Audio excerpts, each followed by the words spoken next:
Welcome back. Today we're going behind the armor and deep inside the mind. We're going to dissect the psychological architecture of history's most elite warriors to figure out how on earth they were forged to face the unimaginable. So let's just ask the big question right up front. When you think of a Spartan, a Roman legionary, or a samurai, you probably picture someone almost superhuman. But were they really born that way? I mean, did they just pop out wired differently without that basic human instinct of fear that the rest of us have? Well, that's the popular myth, isn't it? That these legendary fighters were just a different breed of human, born without the fear that paralyzes ordinary people. It's a pretty cool idea, for sure, but you know what? It's a complete fiction. The reality is actually way more fascinating, and frankly, a lot more terrifying. See, fearlessness wasn't a trait they were born with. It was a state of mind that was deliberately engineered through years of relentless, brutal, and highly systematic conditioning. Fear wasn't erased. It was completely re-engineered. Okay, so let's dive into our first case study in this kind of mental engineering. And we have to start with maybe the most famous of all, the Spartans. These guys weren't just warriors. They were the products of an entire society that was basically designed to be one giant psychological crucible. At the very heart of this system was a thing called the Agoge. Now, I want you to try and imagine this. You're 7 years old. You're taken from your family, from everything you've ever known, and you're plunged into this state-run program. And its purpose wasn't just to teach you how to fight. Its real purpose was to systematically break down your sense of self, your ego, and then rebuild you as a tiny, interchangeable part of the Spartan war machine. And the methods they used? Wow. They were ingenious in their cruelty. This wasn't just physical stuff. They used constant hardship. We're talking starvation, exposure to the cold, to build resilience. They pitted the boys against each other constantly to create this ruthless competitive drive. But their most powerful tool, their secret psychological weapon, they weaponized shame. And this right here is the absolute key. The Agoge literally rewired a Spartan's brain. For them, the ultimate terror wasn't a Persian spear coming at your face. No, it was failing your brothers. It was showing cowardice. It was being cast out of the group. The fear of social death became infinitely more powerful than the fear of actual death.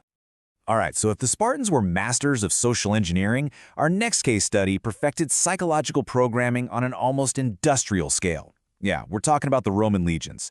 They didn't just train soldiers, they built a machine. The Roman method was really built on a few core ideas. First, relentless, mind-numbing, repetitive drilling until every single combat action was pure muscle memory. Second, discipline that was absolute and totally unwavering. And third, this incredible unit cohesion built on total trust in the man to your left and your right. The individual hero was actually a problem. Obedience wasn't a choice, it was an automatic function. And to enforce this, they used shockingly brutal tactics, like decimation. If a unit broke in battle, 1 in every 10 of the survivors would be chosen by lot, and then they'd be beaten to death by their own comrades. The message could not have been clearer. You will fear your commanders far more than you will ever fear the enemy. So, the ultimate goal here was to take the pure, screaming chaos of battle and turn it into a set of automatic, instinctual responses. Through all that drilling and severe discipline, they were trying to completely bypass the part of the brain that feels fear and makes conscious choices. You don't think, you don't feel, you just act exactly as you were trained. Okay, so we've seen external pressure from society with the Spartans and external discipline from command with the Romans. For our third case study, we're going to flip the script and look inward, to a warrior culture that was all about mastering the internal world, the samurai of feudal Japan. You know, this quote from the legendary swordsman Miyamoto Musashi just perfectly captures the shift in philosophy here. For the samurai, true mastery wasn't just about winning a sword fight. It was about achieving a state of mental clarity where the fight itself almost became beside the point.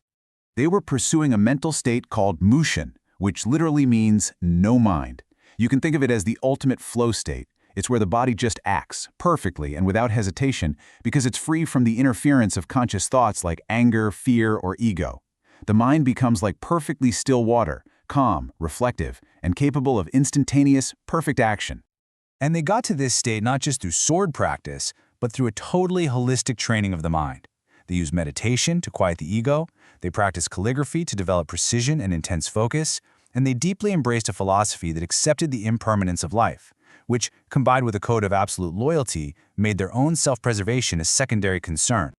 So we've got the Spartans' social shame, the Romans' automatic discipline, and the samurai's transcendent mind. But are these just interesting stories from history books? Absolutely not. Their echoes are all around us, right now. This table really breaks it down pretty clearly. You've got three totally distinct approaches here. The Spartans weaponized social pressure to create obedience. The Romans used repetition to create an automatic soldier. And the samurai used philosophical framing to help their warriors transcend the very idea of fear. Three different roads, all leading to the same destination. And you can draw a straight line from these ancient methods to today. Just think about the insane, high-stress selection processes for modern special forces. Just like the Spartan Agoge, they use extreme hardship and psychological pressure, not just to weed people out, but to literally strip away their individuality and forge an unbreakable, almost telepathic bond within the unit. So here's the big takeaway. These stories, they're more than just history. They're profound case studies into the outer limits of human psychology. They show us what the mind is truly capable of, but they also reveal the incredible and often brutal price of that kind of resilience. A price paid in individuality, in humanity, and sometimes in the ability to ever truly leave the battlefield behind. Which leaves us with one final, lingering question. If these societies could achieve this with the tools they had back then, what are the true limits of psychological conditioning today? With everything we now know, how far can the human mind really be pushed, shaped, and forged? That's definitely something to think about. Thanks for watching.